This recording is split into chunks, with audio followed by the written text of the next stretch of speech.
Is up, everybody? Welcome back to another episode of From the Tips. It's me, your boy Brian, always joined by my friend and co-host and happy early birthday, Rick Landis, whose birthday is on Wednesday. Thank you. Out of way, Thank you. buddy. Good. Glad to be here. Way to be old. We don't have to harp on the birthday thing. It's just a birthday. 20. I don't even know how old I am if we're being completely honest. I'm pretty sure you're 24. I think I might be. Who knows? I might be 32. I don't know. You're the youngest in our friend group, so I'm 24. That would you'd be becoming 24. Okay, yeah, that would make me. We're doing the head math 24 correct then as well. You're a 97 baby, right? What? You're a 97 baby, right? Yes. Okay, yes, 24. Yes. So that is me. Damn, we are getting up there in age. I know. I feel like I got to start getting my life together at some point here. When do we start getting mail from AARP? Does that happen soon?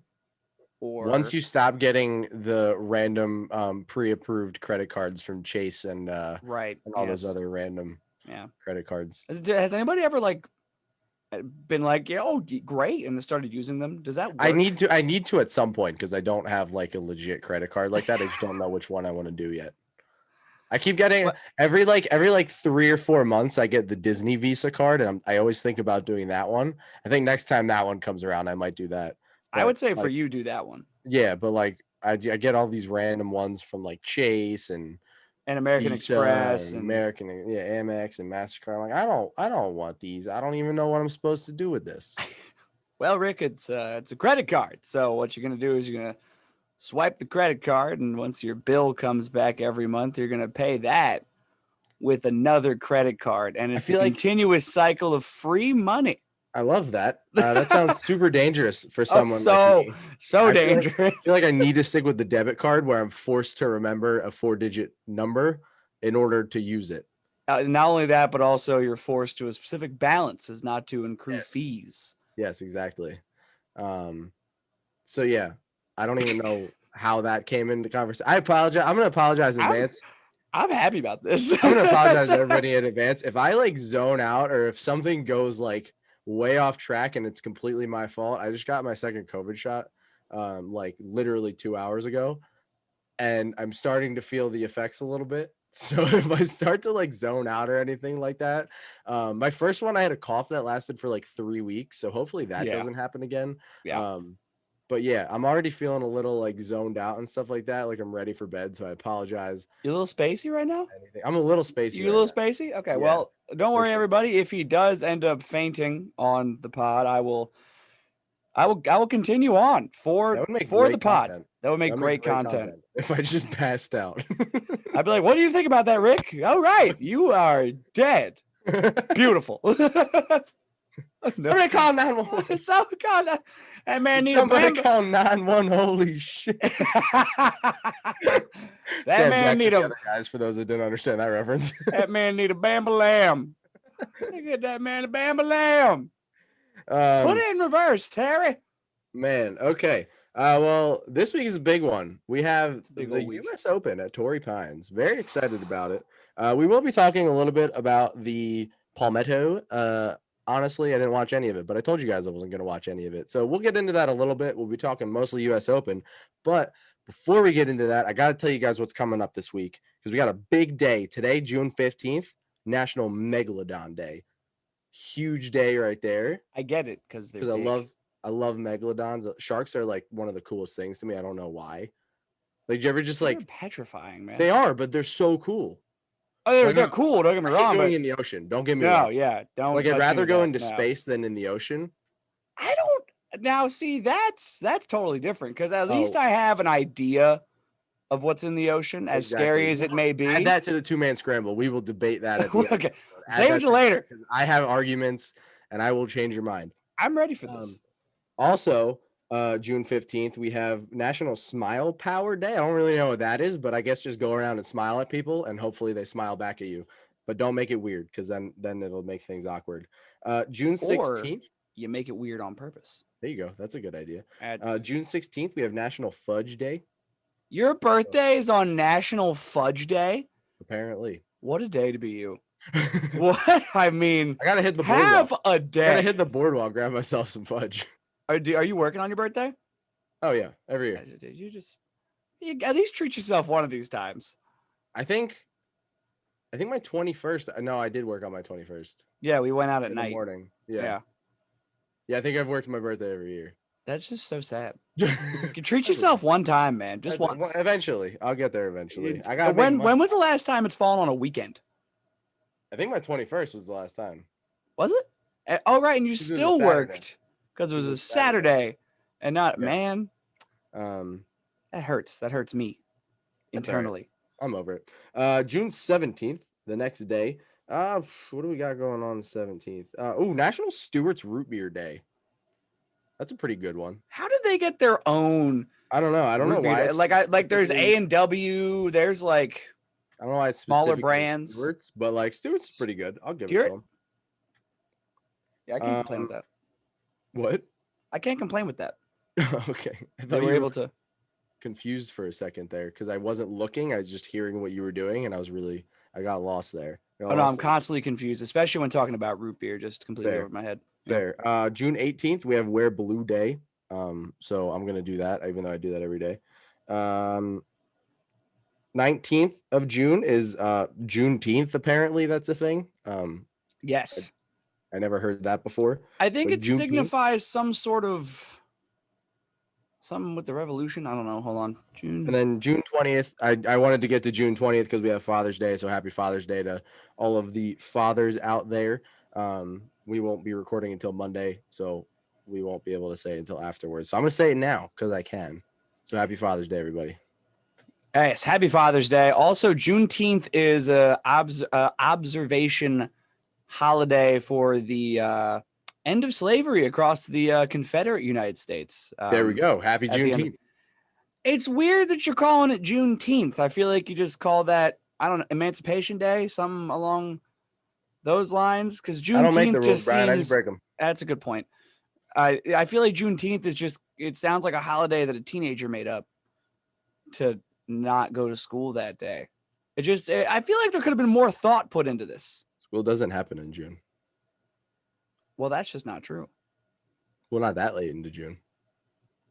Well, Juneteenth is what, the 19th? Yeah. I think we were there from like a bunch of snow days. But like normally it doesn't happen. I think there was that one time in 6th grade when there was the strike too. I think we were in there till the end of June. Really late that year. What a crime. Just stealing my summer away from me like insane. Animals. What are you guys doing? The only year I ever had a birthday during school. That sucks. I mean, being a winter baby myself, I'm used to it. But like when you're a summer baby and you're in school for your birthday, that's just not right. It's not right. It's not okay. It's not okay. It's not okay at all. All righty, let's does that wrap it up for the days? Yeah, I just wanted to get to Father's Day because that's going to be happening before our next recording. So I just wanted to make sure we got to that. Yes, a happy Padres Day to all of those who observe. Not the San Diego Padres. Not the San Diego Padres. They can, they can buzz off really. He's like, I got Manny Machado and Fernando Tatis. Get out of here. I'm not salty. I'm not mad. I'm not mad. Let's put a whooping on the Yankees. You don't need to be mad. That's a good point. And also the Padres beat the Mets, I think, get a 2 out of 3. So there we go. Honestly, thanks, Padres. Life's good. Life's good. We're good here. You know who life is also good for? Who? Garrick Higo, the winner of the Palmetto Championship this last week, shooting a total of 11 under to outduel Doc Redman and Bo Van Pelt. By the way, Bo Van Pelt, what a name. What a name. That's quite the name leaderboard we got going on. Yeah, it's kind of fun because I don't know any of them. I don't know. Once we get to... Well, we got Tyrell, T2. Well, yeah, and then once we get to Chess and Hadley, I kind of start recognizing names, but at the same time, I'm like, who are you people? Matty Fitz. That's true. Matty Fitz is there. But he's a T10. But also, speaking of T10, wrap this bow up nicely with our nice round of the week going to Pat Perez. Attaboy, Pat. Pat Perez. I don't think there's a more deserving man of a nice round. That's than a Pat great, Perez. Nice round of the week. Yeah, absolutely. I love that. That's just a good name to attach to that title because he shoots a 69 on Sunday. Pat Perez with the nice round of the week. So, like we warned you, we weren't going to watch the Palmetto, not because we were like, oh, I'm just not going to watch it. We were doing stuff. We had other things to do. Also, I And just didn't really want to watch it because also just wasn't going to be fun to watch. Not going to lie to you. There was one thing that we didn't get to witness, though, that I kind of am interested as to what I would have thought was going on had I witnessed it. So professional golfer Mark Hensby was there to make a cut for the first time in his 5-year PGA Tour career. Instead, he had to withdraw because he missed the cut and just went home. You want to know why, Rick? Why he had to withdraw and go home? Why? So here's the story from Mark himself. He goes, I asked my caddy, hey, what's this dot on the ball? I've never noticed this before. Did they do something with the new Pro V1? He didn't know, so I asked my playing partners, and they were like, that's a low spin ball. Now, I don't use this ball, so there was a lot of confusion where it came from. None of my others had the dot, and we knew that I had played the wrong ball. He was docked 2 strokes for every hole he played with the wrong ball. Hensby guessed it had started on the 4th hole when his 3rd shot went into the water and he was forced to take a drop. He finished with a 13 over 84 because he used the wrong ball on. He was docked 2 strokes every hole. So yeah, he used it for 5 holes. It was docked 2 strokes. So every so time. did he get his ball out of the water?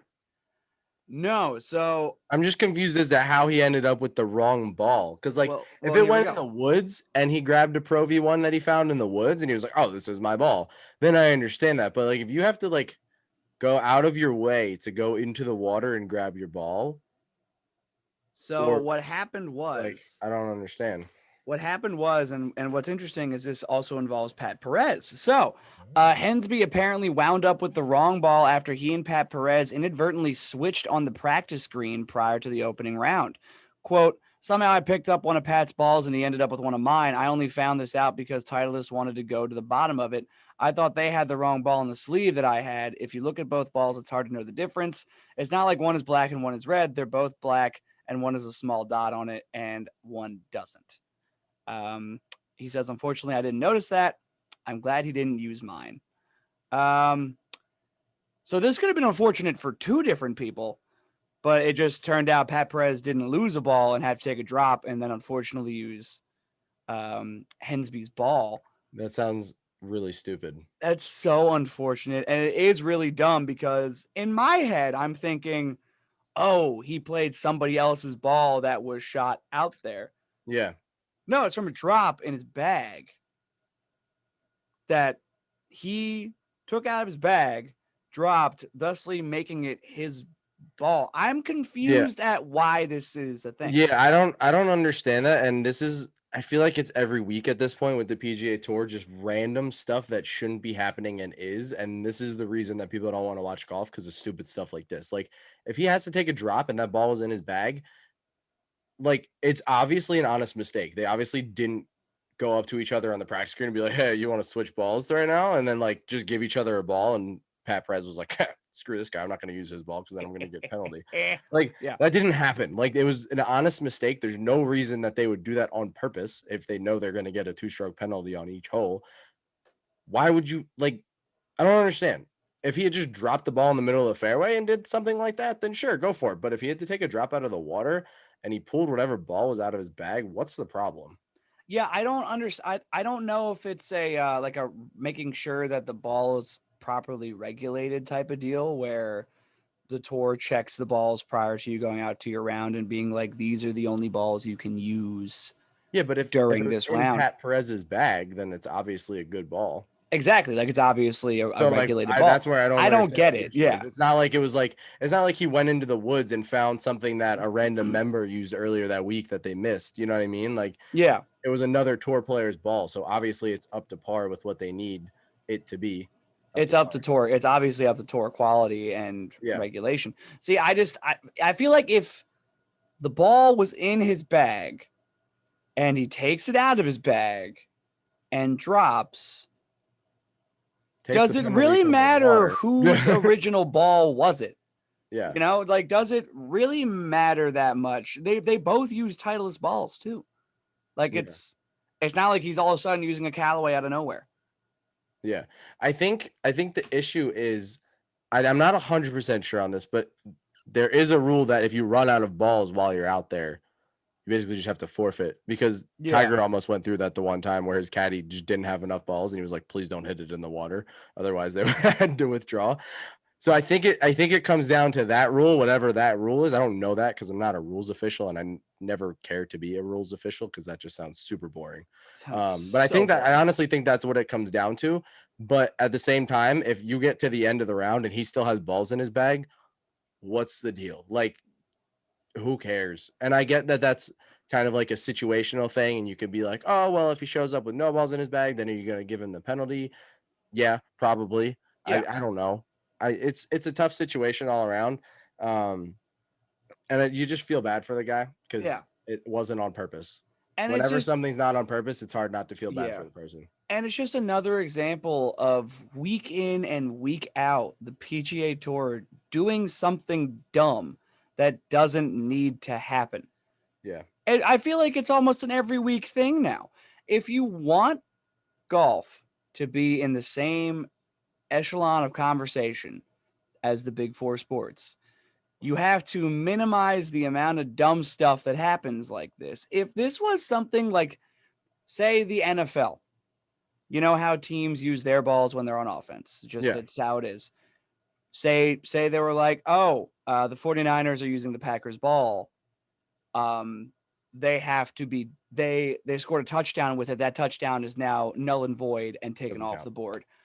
That makes no sense. And that would be an absolute uproar throughout the entire sports community, talked about for months about how stupid it would be. Yeah. And then it would be the rule would be changed. It's almost the same thing. He used a ball that was properly regulated by the PGA Tour because it was another tour professional's ball, and you docked him 2 strokes per hole he used it. Obviously, it didn't matter that much to him, and he didn't notice that much because he played 5 holes with the ball and did Yeah. perfectly fine. Exactly.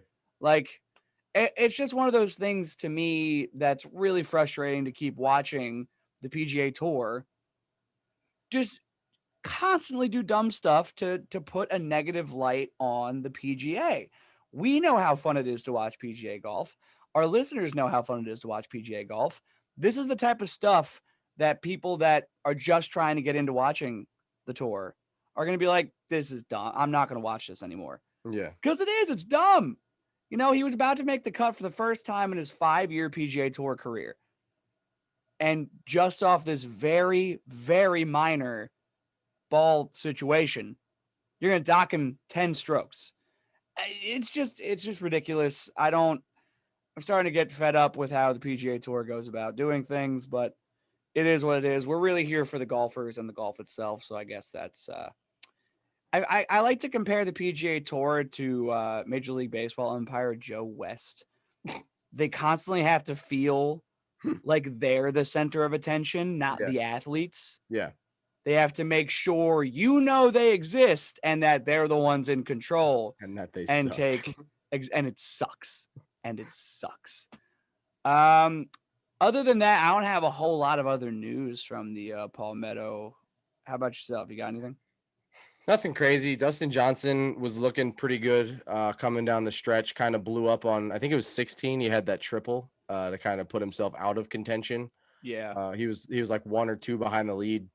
Had a triple on 16 and then was pretty much out of it because the other guys still had a few holes to play and he only had 2. He did come back and do okay. I think he still got top 10.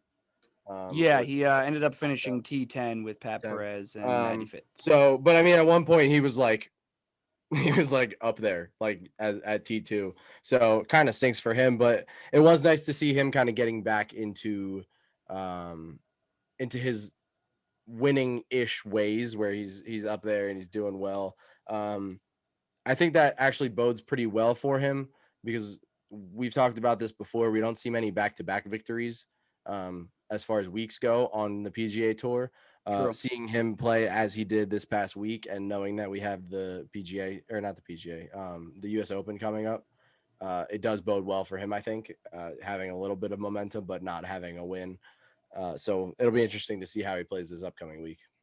It will be interesting. And what's even more interesting is what this upcoming week is. As it is the U.S. Open, we have another major. It feels like literally last week we just watched PGA Championship. Yeah, but it was like a month ago. it was like a month ago. I'm really enjoying this whole super season thing. Oh, If it's great. this could be an always thing, that would be lovely. We Please had and thank you. Stick yeah around for 4. that. We had the 3 tournaments from this past week. So it's the PGA, we had the Charles Schwab, the Memorial, the Palmetto, and then we have the U.S. Open. So there's 3 tournaments separating 2 majors, which I love. That's incredible. Keep the action high. Maybe something that the PGA Tour did right here. Yeah. I'm not going to give them that much credit because they suck, but we're angry at them because we're angry at them right now. But it's fine. Let's get into a little bit of the power rankings here. Rick, buddy, I want you to take a crack at the top 5, my friend. Unless you have it in front of you. I only remember who I saw as number 1, and that Okay, was so John Rahm. in that case, I'm going to make you go 6-2. Okay, because I did see John Rahm, Yes, who is so my pick for this week if he plays. John Rahm is the first in the power rankings, but we got numbers 6-2, so 5 Where in should I total. start? You can start wherever you want, whatever your little heart desires, I don't my even man. know. So I got to pick 5 guys. Yeah, 5 between the guys. 6. Burgers and fries. Oh man. Colin's probably up there. He's been playing pretty well. Okay, so we got Colin as a guess. With how DJ played this week, I would put DJ in there. All right, we got DJ. I'll give JT probably like a 5 or 6 spot because it's JT, so JT's he'll probably be in there somewhere. All righty. I'm trying to think of like a sleeper pick. Maybe Tyrell in there somewhere. Ooh, okay. How many is that? 4? That's 4. You got 1 left. I got 1 more. I feel like being the defending champ, Bryson has to be in there somewhere. So I'll go Bryson. All right, and Bryson. All right, buddy, you got 2 out of 5. Oof. You got Colin Morikawa and Bryson DeChambeau correct. Okay. DJ is sitting at 9 in the. Oh no, he is sitting. Where'd he go? He's sitting at 8 in the power rankings. JT is sitting 10, and Tyrrell Hatton is not in the top 20 in the power rankings. Oof. I did like that sleeper pick though. I enjoy that. Alrighty, so from 6 down to 2, it goes Bryson DeChambeau in the 6th spot. Don't call it a slump, but the defending champ has managed only 2 top 35 finishes in his last 3 months. Leads tour in distance, strokes gained off the tee, and strokes gained tee to green. Coming in at number 6 there. Personally, I really think 6 is a bit of a stretch for how he's been playing recently. Don't say that. We don't need him winning this week. That's a good point. He should be number 1. Yeah, he's obviously going to win. He's going to win. So he's going to win handily. I don't know why he's not number 1. Number 5, Xander Schauffele, kind of a shock to me, actually. That is a little bit of a shock. This is a thrill and a treat for the alum of nearby Scripps Ranch High School. What better a sight to break through to his first major? T2 here in January, leads the tour in the all-around. So, that shocks me. That shocks me too. Tour and all around. I could have seen him in the top 10, but I don't know about top 5. Yeah, I feel like with the results that he's been having in tournaments, it's just, I feel like that doesn't lead to where he's at right now. Yeah, it doesn't match up with what I'm seeing here. But obviously, a lot of these power rankings sometimes are popularity contests more than what they're looking at statistically speaking. Now, coming in at number 4 is your boy Brooks Koepka. Okay. With his acknowledgement that he struggles focusing for non-majors, it's easier this way. He's a 1 for 3 at the Farmers with a T41 in 2015, but this is the U.S. Open, and he's a 2-time champion. They ain't lying. They ain't lying. Shoulder shrug. I don't know what to tell you. Brooks shows up in majors. I don't know what to tell you. It's what he does. I also would like to point this out real quick for all those haters out there that are going to say that he missed the cut this week. Take a look back in your record books, okay? Because before the PGA, he also missed the cut. I forget what tournament that was, but he missed the cut the week before the PGA, and then he came in second. So haters can back up. Brooks should be in the top 5. Alrighty then. My goodness. Coming in with some heat. Yeah, now Brooks shows up in majors. Brooks I'm always backing my boy Brooks, especially right now with everything going on. Brooks is I need a like big that. win from my guy right now. Brooks is like that running back that kind of the team makes the playoffs. He barely had any snaps all year, but then their star running back tears his ACL walking down the stairs prior to the first game of the playoffs and is out. And then he shows up and he scores like Dominates. 2 touchdowns and runs for 250 the rest of the Yeah, playoffs. that is Brooks Koepka. Like. He's just gonna, regular tour events. He's gonna wait in the wing. Might win one. It was the People's Open that he won. So that counts as a major in my mind. That does count as a major. And it just shows up when it's major time. It's just what he does. And I will not be surprised to watch good things happen for Brooks this week. Coming in at number 3, also surprising me, Rory McIlroy. It was just over a month ago when he captured his 3rd title at Quail Hollow, which annually ranks among the toughest par 71s. Didn't debut at the Farmers until 2019, but he's gone T5, T3, and T16. So I guess that makes a little bit of sense, as obviously he's done well at Torrey Pines. Mm-hmm. I don't know. In my mind, it could go either way, honestly. Like, he could play really well, or he could play horrible. I give him top 15 this week. I would say I could see him definitely being in top 15. I don't know if I see a win out of him this week, though. See, what sucks is I could see top 10, but also I could see not making the cut. I don't know which Rory I'm going to be getting. Yeah. Is it the T5, T3, T16 at this course Rory? Or is it 2020 Rory that could barely golf? Yeah. I want to push for him, but you got to show me some consistency. Yes, you did just win at Quail Hollow. That was great. But, let's have a little bit of consistency here. Even if it's not a win, if he's in the top 10, I'm happy. Yeah. And coming in at number 2, the one that you guessed correctly, Collin Morikawa, or the other one you guessed correctly. Collin Morikawa coming in at number 2, finished T21 in 2020 at Torrey Pines, with a small greens benefit him as an average putter, tops on tour in greens hit, strokes gained approach the green, and strokes gained tee to green. Collin Morikawa is playing some pretty solid golf right now, but it seems like coming down the stretch is where he struggles on Sundays. Which is unfortunate because I like watching Collin Morikawa play well. It's one of my favorite things to do. I think he's a very exciting player to watch. I'm just going to need a little bit of clutch moments out of him. I'm going to need Collin Morikawa PGA Championship 2020 kind of clutch, like the drive the green kind of clutch. That's what I'm going to need here. But it does make a very good point that those small greens at Torrey Pines really work for him, as putting is not the best part of his games. But his approaches, he leads the tour in strokes gained approach to green. So he's good at getting the ball close.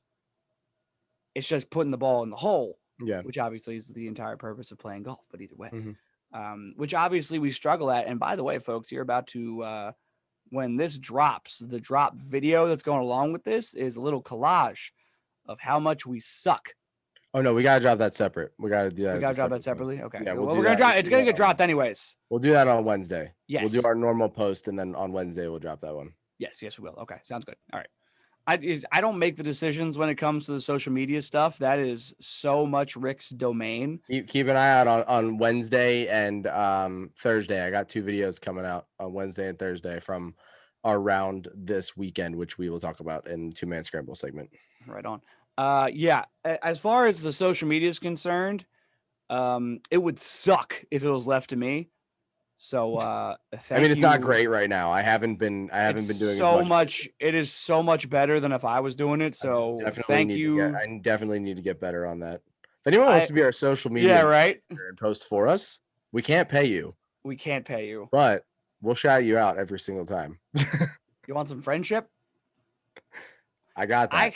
I can afford $3 and some belly button lint. I don't know how that's going to carry for you, but it sounds like a pretty good deal if you ask me. I'm just saying. It sounds, I would enjoy it. I also would take that up. Let us know if you want to be our social media manager. Yeah, right. Applications are being accepted now.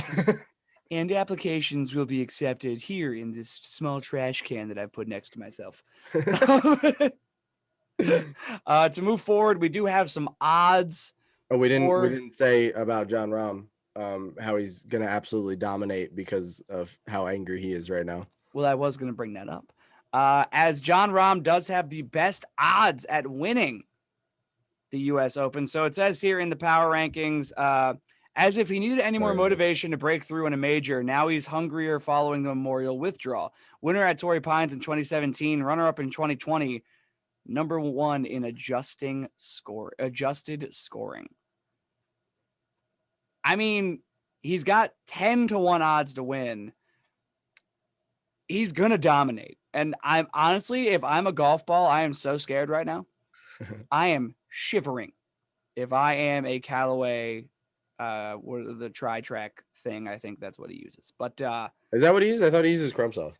He might use a Chrome Soft, but technically the tri-track is a Chrome Soft. Oh, is it? I think it's a Chrome X, but either way. Okay. But yes, I would be scared if I was other golfers as well. As Jon Rahm is a man on a mission. He ended up testing negative for COVID-19 twice in a row, thusly clearing him to continue his activities as a PGA Tour professional. And the man took Twitter. Wait, that was after they said he tested positive? No, he tested negative twice. Did I say positive? No, you said negative, but he had to withdraw because he tested positive. Yes. So he tested negative after that? Well, yeah, after he, went through quarantine and okay. I thought you meant like a day or two after he tested. No. Oh my god. Oh my gosh. Oh no is right. No thanks. I choose life. Do not want to be in that man's way if that's what happens. No, so what he takes to Twitter on June 12th, 2 days ago, after 2 negative tests in a 24-hour span and being cleared by health officials, it's time to get ready for the U.S. Open. Vamos! And it's a GIF of the Rambo cartoon from back in the mid-90s, and it's just Rambo like tying up his headband in petrifying fashion. And man, I would be scared of Jon Rahm if I was anybody else right now. He's got the best odds to win at 10-1, followed by DJ with 16-1 odds, and then followed by Bryson and Brooks with 18-1 odds. Are you looking up the tweet? I can't find it. His Twitter is Jon Rahm Rodriguez. Oh, what the heck? Oh, there we go. Okay. It's his last tweet, so it's right there. Oh, okay. I feel like it would have been better if he did like a Vamos and then like maybe like the Roadrunner or something. Yeah, maybe like, something like that. Like I get the aggression of Rambo, but I also feel like you got to be a little quick on it. You know what I mean? Yeah, but I feel like he's using Rambo because his last name is Rom. Maybe we should start calling him Rambo. I think you're onto something. I think we did something here. So let me ask you this. I think we might have done something. Let me ask you this.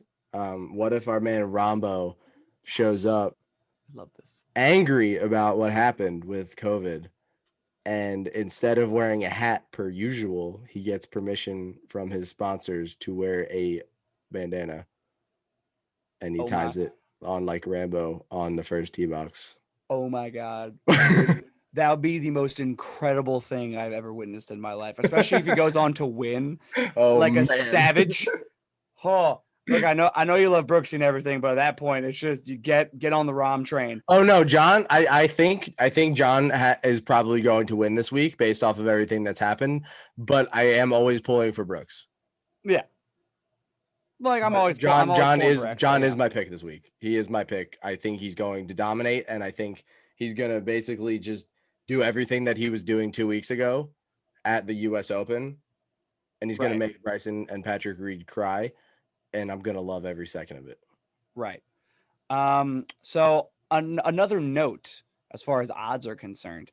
Right now, Phil Mickelson is sitting at 50-1 odds to win the U.S. Open. He is going into the U.S. Open for I think it's the 60th time or something like that. Hold on. Jeez.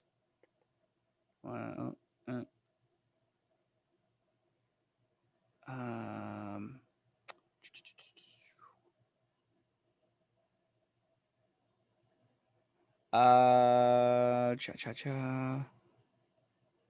Would you? Computers, man. What are you looking for? Looking for how many times he's played in the U.S. Open. Oh, well, he's ancient, so probably at least He is. He is ancient. Probably at least like 35, I would say. 35 is the number I would go with. It's been 20 years since he hoisted a trophy at Torrey Pines. Means nothing. It does mean nothing because it wasn't the U.S. Open. Also, it was 20 years ago. Yeah, it's 30 years. This is his 30th go at the U.S. Open. And if he gets it, that's the old slam boy right there, I think, right? Has he won the Open? Yeah, I'm pretty sure he has. Yeah, so that's the old slam if he gets it done. However, right now he's sitting at 50-1 odds. Would you put money on Phil Mickelson to go top 10? No. You want to know what? Neither would I, but like I wouldn't judge somebody if they did. No, I definitely wouldn't. I wouldn't judge them at all, but I don't think he's gonna go top 10. I wish that the whole Ricky Fowler thing would have happened. Did you see that? Yes, I kind of wish Phil that tried that to give his spot to Ricky. That would have been great because I think Ricky would actually play pretty well this week because he's been playing all right. Yeah. Also, like I feel like a lot of people think like Phil is a douche, which we kind of see time and time again. He's really not. He just kind of has a jackass personality, which is fine. It's funny. Yeah. Like, what do you want? Yeah, I mean, as long as you're not like actually being a jerk. No, like he honest to God, wanted to give his spot to Ricky because he was like, I think Ricky has a better shot of winning this thing than I do. Yeah. I feel like my spot's just kind of there. So why not give it to this guy who's struggling, who couldn't make the U.S. Open cut? Yeah. Why not give it to him and let him see what he can do? Yeah. No, I think it would have been great. I think it would have been really cool. And I appreciate Phil for giving it a try, but that's just one of those things. Unfortunately, he doesn't have that much pull. So who are you going to put money on for this bad boy? So you got John Rahm, obviously. We know that I stink at sports betting. But like stretch pick, what do you got? So I obviously am going to be putting money on Rahm. I'm obviously going to be putting on money on Brooks. Stretch pick. What do you mean by stretch pick? Like greater than like 100-1, greater than 50-1? Like what are we talking? Greater than 50-1 odds. Greater than 50-1 odds. Okay, so I see we have Daniel Berger at plus 5,000, Harris English, Jason Kokrak,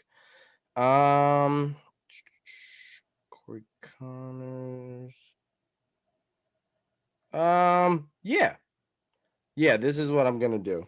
We're going 50-1. I'm gonna give it to oh man, now I'm changing my mind. I'm gonna give it to Cameron Smith. I like that. I'm gonna give it to Cameron Smith for my stretch pick. I like plus that. 5,500 right now. But he can do it. He's been up on the leaderboard multiple times this year. And hey, any week can be any week, you know. That's true. It's kind of why golf is so cool. That's going to be my stretch pick. My middle of the road pick is going to be my guy Scotty Scheffler. Right on. Plus 3,300 right now, so I'll give him a little love in there. But yeah, I probably miss on every single one of those bets because I always do. All right, so my stretch pick. Give me Bubba Watson. Okay. I want a Bubba Watson U.S. Open title. He dropped a TikTok where he got some new J's. Oh, those are fresh. Hey, yo, look good, feel good, play good. Yeah. Brooks Koepka style. For those of you that his kicks are also fresh for this week. For those of you that haven't or don't follow Brooks Koepka on Instagram, first off, you should. Second off, he dropped his outfits for the weekend, and oh my, the shoes are so nice. I could never rock those, but he absolutely can. I love that Brooks does that now. Drops his outfits. Yeah. I love that. Because JT used to do it with polo, and it was always just boring. Mm-hmm. But like this, is Nike stuff. Yeah, Nike delivers. Like Nike whether it's ugly or really nice, it delivers. See, the thing even with Nike is if it's ugly, it's Nike, and people are going to buy it, especially if Brooks Koepka is wearing it and winning. True. You know what I'm saying? So and then you're giving Bubba his second major victory. I am. Okay, I like it. My middle of the road pick. I'm going Tony Finau. Okay, that's a horrible bet, but okay. I want it. I want it to happen. It doesn't matter so if you badly. want it, it's not happening. Okay, just all right. Okay, so I'm gonna say Tony